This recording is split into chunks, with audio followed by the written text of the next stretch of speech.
गलती करती हो और ऊपर से मेरे को बताती भी हो। जितना गलती करना है करो, मैं भी करता हूँ।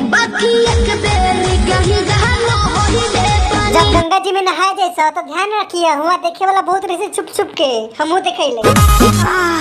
डंडा गांड में घुसेड़ दूंगा। ऐसे चिल्लाई जैसे पीछे से किसी ने घुसेड़ दिया हो। खाई गईला उठला लिया हमरा खाए के ना, हमरा पिए के बाद तोहर वाला पियबू। तोरे दिल काना बोली कितना बदमाश हो तोहर वाला, तनी बचा के रखियो अपन सामान। साझे से नाच देखे गईला बारात में भइल बड़ा तोरा बिना हमरा मन लगे को मिनट, दिन भर चाटे तरह सांबर लेके। प्रमोद जी प्यार करो नहीं तो होई विरोध जी।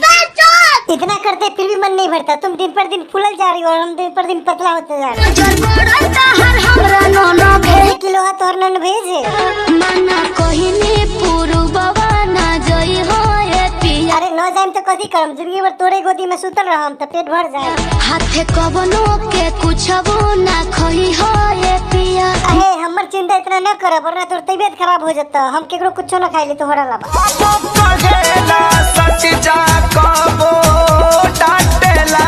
तुम फूल जैसी बच्ची को कौन डांट देता है? मेरे पास आ जाओ, मैं सिर्फ प्यार रही वहीं पे बैठा के रखबो पूरा दिन रात।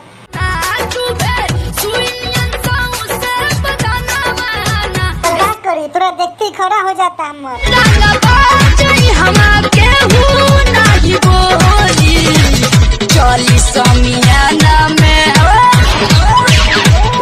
वीडियो को खत्म करते हैं। आप लोग जाने से पहले प्लीज वीडियो को लाइक करके जाना और ज्यादा हो सके तो चैनल को सब्सक्राइब कर देना। तब तक के लिए बाय टाटा।